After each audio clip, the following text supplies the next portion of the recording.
Саламатсыздар ма? Бүгінгі дәріс тақырыбы тәуелсіздік дәуіріндегі қазақ балалар лирикасы. Дәріс сағатында қазіргі балалар лирикасындағы кейіпкердің ұлттық сипаты, тарихи әлеуметтік жағдай және ұлттық кейіпкер, фольклорлық дәстүр және көркемдік ізденістер мәселесі бойынша сөз қозғалады.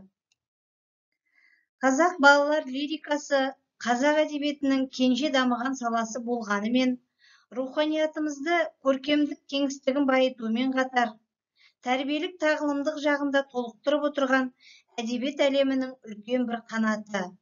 Қазақ балалар әдебиетін арнайы зерттеу кешірек қанат жайғанымен, бұл салада ғалымдар біршама табыстарға қол жеткізді. Қазақ балалар әдебиеті тарихына айрықша мән беріп, ғылыми шолу жасаған Шеген Ахметовтың еңбектері көпшілікке белгілі.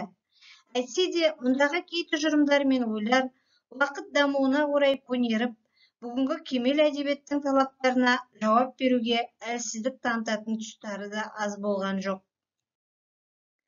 Қазақ балалар әдебиетін түпкілікті жолға қойып, зерттеу шарасы өткен ғасырдың екінші жартысынан кейін ғана қолға алынды. Бұл тұста Қирабаев, Мырзалиев, Әбдірашевтардың ізденістері ерекше көзге көрінеді. Өскенбаевтың қазақ балалар прозасының даму тенденциялары, Ыбырайымның қазіргі қазақ балалар прозасы және рухани эстетикалық даму мәселелері, қазіргі қазақ балалар повестерінің көркемдік ерекшеліктері, Құлымбетовтің Өтебай Тұрманжановтың ақындығы деп аталатын іргелі дүниелермен қатар, Ергөбек, Әлтай, Қапасова, Рүстемова, Ақыш, Шанаева, Жәкім, Ақтанова және тағы да басқа ғалымдардың осы саладағы еңбектерінде қазақ балалар әдебиетінің түрлі жанрлары мен мәселелері зерттелді. Еліміздің тәуелсіздік алуы руханиятымызға өзіндік жаңашыл әсерін тигізді. Бұл әрине балалар әдебиетіне де сөзсіз өзіндік әсерін тигізді. Сондықтан да бүгінгі қазақ балалар лирикасы ұлттық болмыс пен ұлттық мінезге, осы екеуін басты негізге ала отырып, баланы осындай оң мақсаттарға тәрбиелеуге қызмет етеді. Тәуелсіздік кезеңіндегі қазақ балалар лирикасында жаңаша сипаттармен бой көрсеткен кейіпкерлердің ұлттық белгілері сараланды. Бұл тұрғыда ұлттық кейіпкер бейнесін ашуда юморлық тәсілдер де қолданылып жүр.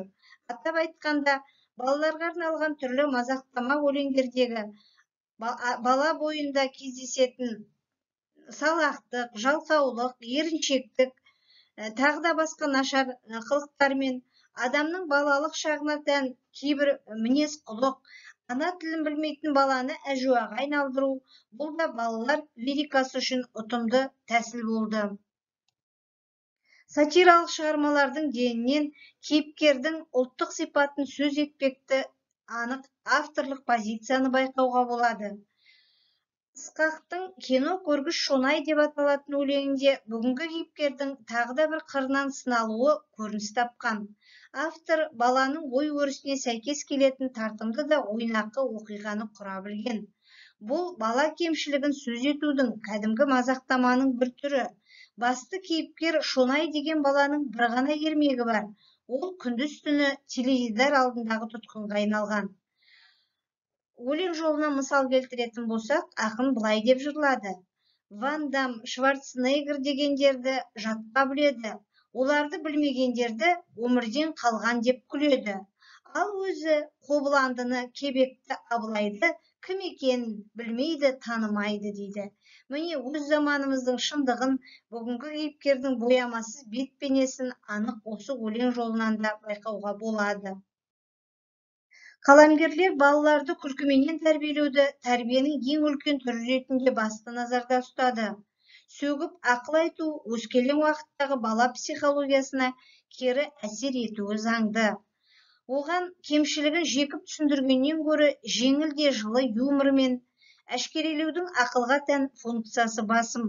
Сондықтан да ақындарымыз күлкіге баланы тәрбиелеудің жанды құралы ретінде мән берді. Бұларды әсіресе мазақтама жанрына тән деп білеміз. Қаламгер Баянбаевтың «Байлаулы бала» дейтін өлеңіндегі сатиралық нақыш басқаша. Күнде көрем қуатты, телевизор алдынан кәрі мысық сияқты отбасында қалғыған деп жырлады. Бұл тұста біз көркемдік мәселесін емес, бүгінгі кейіпкердің тұтас танымын сөз етіп отырмыз. Екі ақын да оқиға өзегін өмірден алған. Бұл бүгінгі өркениет заманының ұландарының басындағы бар жағдай, таныс сурет. Балалар поэзиясы фольклордан бастау алады десек, жоғарыдағы жырдан өзінің түп тамырынан хабары жоқ, тіпті мүлде мақұрым кейіпкермен ұшырасып қалғандаймыз. Өзінің тарихын білмейтін, өз қаһармандарын танымайтын, өз құндылығын көрмейтін ұрпақтың пайда болғанын авторлар Қуат пен Шонай бейнесін жасау арқылы көрсетіп, ескерту жасайды. Шығарманың сюжеті жеңіл, тілі мейлінше қарапайым. Жалпы мінезіне көз жүгіртсек, Шонай мен Қуат жағымсыз балалардың қатарында болуы тиіс еді. Бірақ авторлар көркемдік шешімді бұл бағытқа құрмаған. Өйткені Шонай мен Қуаттың мінезі үлкендердің іс-әрекетінен туған. Үйдегі теледидар күндіз-түні атыс пен шабыс суреттейтін картиналарды көрсететін уақытта кез келген үйдің баласының басынан табылып қалатын ситуация міне осындай. Шонай мен Қуат бейнесі қоғамдағы осындай олқылықтар тудырған әдеби өскін немесе әлде әдебиетімізде жаңадан пайда болған жаһанданудың құрбаны, оның көркемдік көрінісі деуге лайық. Ақын Елубаевтың «Сұхбатта» деп аталатын өлеңінде ақын мектеп жасындағы барлық бала айтатын, армандайтын кім болам тақырыбына мән берілген. Бір топ бала ақынға арманын айтады. Жауабын тыңдасақ, баршасы да әлеуметтік жағдайдың жоғарылығын қалап, ақшалы мамандықтың иелері болмақ екен. Бұған қарсы ақын былай деп ой толғайды. Сонда кім қазбақ көмірді, кім қорытпақ темірді, кім бақпақшы қойларды, кім салмақшы жолдарды, кім шығармақ күліңді, кім жыртады жеріңді, кім қорғамақ еліңді дейді ақын.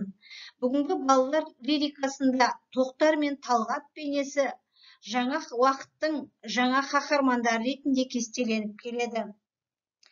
Қазақтан шыққан мықты қайраткерлер, ғарышкерлер, олардың ерлігі жөнінде осы тақырып аясында ақын Әбділдақызы былай деді.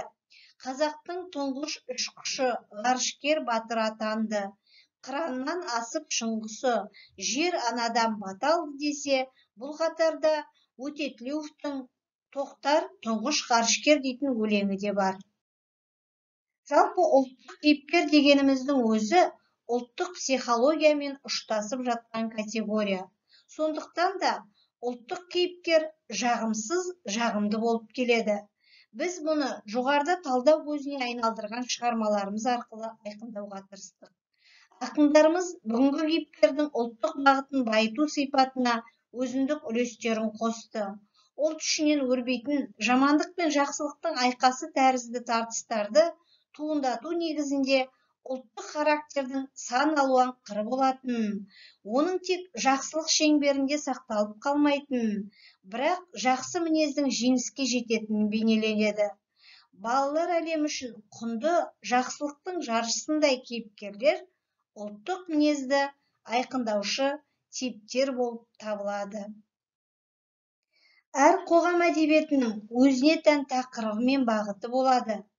Тәуелсіздік кезеңінде дамып, жетіліп келе жатқан бүгінгі қазақ балалар лирикасы міне тақырыптық жағынан толыса түскендігін біз байқаймыз.